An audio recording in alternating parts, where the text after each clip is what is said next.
ये कहा है कि यूनाइटेड नेशन सिक्योरिटी काउंसिल का रेजोल्यूशन है 1373। उसमें ये ख़ास तौर से कहा गया है कि कोई स्टेट क्रिमिनलाइजेशन को फाइनेंस ना करे और किसी भी तरीके से टेररिज्म को सपोर्ट ना करे, सेफ हेवन ना दे। तो पाकिस्तान बरसों से इस रेजोल्यूशन 1373 का वायलेशन कर रहा है। दूसरा, अगर आप यूनाइटेड नेशन का आर्टिकल 51 पढ़ेंगे, ये हम किसी स्टेट को दूसरे स्टेट के खिलाफ सेल्फ डिफेंस में एक्शन लेने का इख्तियार देता है और उसमें एक वर्ड है बेलिजेंट रिप्राइजल्स, इसको हम इस्तेमाल करना चाहिए, मैंने कहा। और तीसरा ये कि हमारे संविधान में आर्टिकल 355 है जो ये कहता है कि यूनियन पर एक ड्यूटी है एक्सटर्नल एग्रेशन से स्टेट्स को बचाने के लिए। तो ये तीनों चीज़ें हैं सरकार के सामने, और वो जो मुनासिब समझते हैं इन टेररिस्ट ग्रुप के ख़िलाफ़, जिस देश में इन टेररिस्ट ग्रुप को पनाह दी जा रही है, मदद दी जा रही है, उनको पूरी ताकत दी जा रही है, उनके खिलाफ एक्शन ले सकते हैं।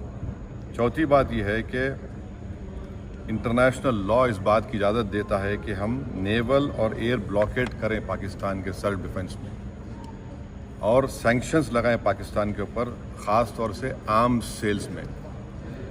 इसके बाद मैंने ये कहा कि वहाँ पर मेडोज़ में आखिर क्यों सीआरपीएफ नहीं थी वहाँ पर,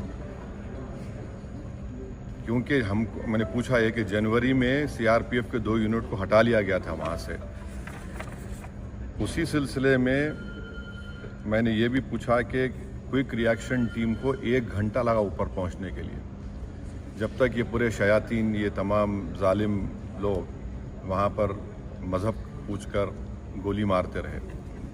और 2000 में वहाँ पर एक नुनवान कैंप है पहलगाम में, वहाँ पर भी 30 यात्रियों को मारा गया था, और उसमें एक कमेटी बनाई गई थी लेफ्टिनेंट जनरल JH मुखर्जी की, उसका रिपोर्ट का क्या हुआ।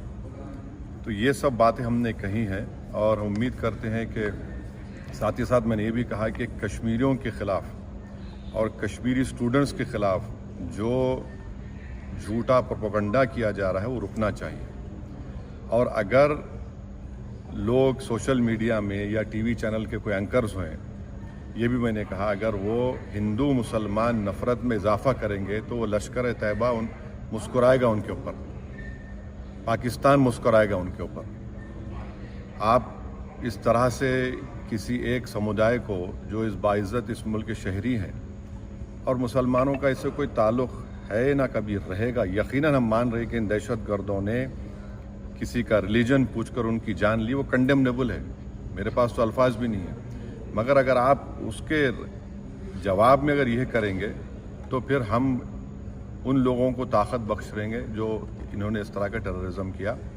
अब ये सरकार के ऊपर है, और हमने इंडस वाटर ट्रीटी के बारे में कहा कि बहुत अच्छी चीज़ है कि हम नहीं बोल दिए, मगर आप बताइए हम पानी कहाँ रखेंगे? पानी तो कहीं रखना पड़ेगा ना आपको।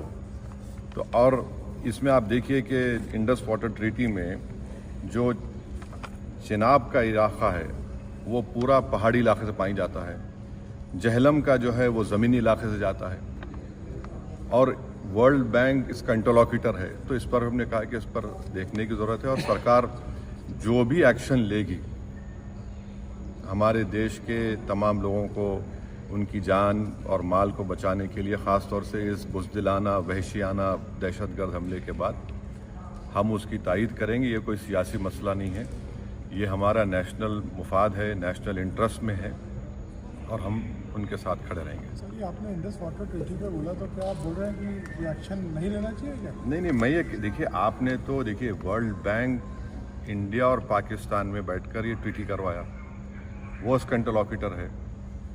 भाई पानी को कहाँ रखेंगे आप? अच्छा है, आपने अच्छा स्टेप लिया, मानते हैं, पानी कहाँ रखेंगे आप?